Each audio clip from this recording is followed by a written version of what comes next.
देश भर में दिवाली का पर्व मनाया जा रहा है। इसकी शुरुआत धनतेरस से हो जाती है। इसके अगले दिन यानी बड़ी दिवाली से ठीक एक दिन पहले छोटी दिवाली मनाई जाती है। इस बार छोटी दिवाली 30 अक्टूबर को मनाई जा रही है।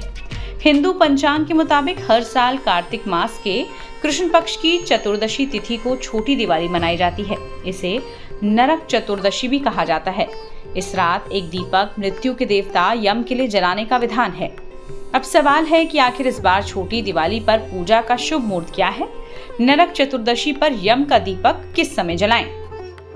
चलिए आपको बताते हैं कि इस दिन आपको क्या करना है। ज्योतिषाचार्य के मुताबिक इस साल छोटी दिवाली का त्योहार 30 अक्टूबर 2024 को मनाया जा रहा है। नरक चतुर्दशी की शुरुआत 30 अक्टूबर को दोपहर 1:16 से शुरू हो जाएगी।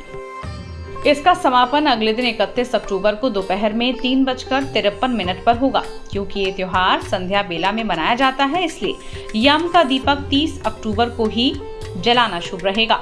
नरक चतुर्दशी को सूर्यास्त के बाद प्रदोष काल में यम का दीपक जलाना चाहिए। छोटी दिवाली 2024 पूजा का अब आपको शुभ मुहूर्त बताते हैं। बता दें, छोटी दिवाली को ही यम चतुर्दशी कहा जाता है।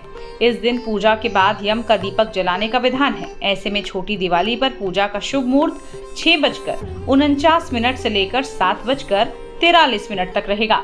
ये समय बहुत ही शुभ है, क्योंकि ज्योतिष शास्त्र में भी यम का दीपक जलाने का समय सूर्यास्त के 40 मिनट बाद ही है। वहीं छोटी दिवाली के महत्व को समझा रहे हैं महेश भार्गव।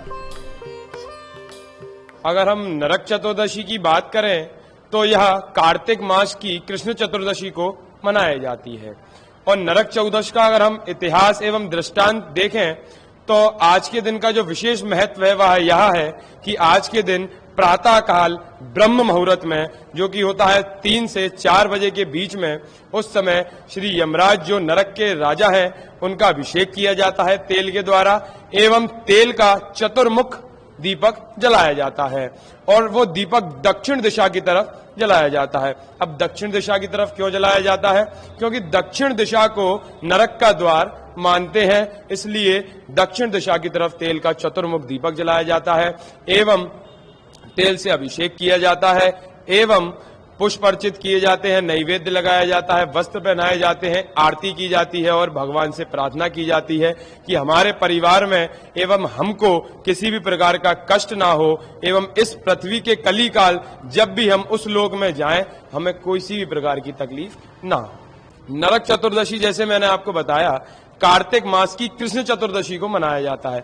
अब जब इसका नाम कृष्ण चतुर्दशी है तो नरक चतुर्दशी क्यों पड़ा? क्योंकि आज के दिन श्री कृष्ण भगवान ने अपनी भार्या सत्यभामा जी के साथ मिलकर नरकासुर नामक राक्षस का वध किया था। नरकासुर को ही हम भौमासुर भी कहते हैं। जब हम इसके पीछे का और इतिहास जानते हैं तो नरकासुर नामक जो राक्षस था उसको यह वरदान था कि जब भी उसकी मृत्यु होगी वो किसी स्त्री के हाथों ही होगी। इस भय के कारण उसने 16,000 स्त्रियों को बंदी बना लिया था। जब कृष्ण भगवान को यह पता चला तो वह अपनी पत्नी सत्यभामा के साथ जाकर, सत्यभामा के साथ क्यों? क्योंकि सत्यभामा ही उनको मार सकती थी, वो भी इसलिए क्योंकि उनकी मृत्यु से एक स्त्री के हाथों ही होनी थी। तो कृष्ण भगवान ऐसा नहीं कर सकते, तो सत्यभामा को अपने साथ लेकर जाते हैं। और जब सत्यभामा को लेकर वहां जाते हैं तो श्री यमराज जी नरक के राजा उनका वध करते हैं। उनके वध करने के बाद उनको वहां से छुड़ाया जाता है, उन स्त्रियों को। इसलिए श्री कृष्ण की 16,000 पत्नियों के रूप में उन स्त्रियों को देखा जाता है। एक कथा ये वहां से जुड़ती है। उसके बाद जब उनको वहां से छुड़ाया जाता है तो इस खुशी के उपलक्ष्य में तेल के दीपक जलाए जाते हैं। तेल के दीपक ही क्यों जलाए जाते हैं? तेल का प्रयोग इस आज के दिन इसलिए किया जाता है क्योंकि जब इनका वध किया गया नरकासुर नामक राक्षस का, तो उसके रक्त के जो छींटे थे वो कृष्ण भगवान के शरीर पर पड़े। उस रक्त के छींटों को साफ करने के लिए उनका अभिषेक तेल से किया गया, इसलिए तेल का अभिषेक किया जाता है एवं तेल का दीपक जलाया जाता है। और ये आज की नरक चतुर्दशी जिसको हम कहते हैं, कई लोग इसको रूप चतुर्दशी भी कहते हैं, कई लोग इसको कृष्ण चतुर्दशी भी कहते हैं। इसके पीछे का इतिहास एवं दृष्टांत ये वर्णन मैंने इस प्रकार आपको किया।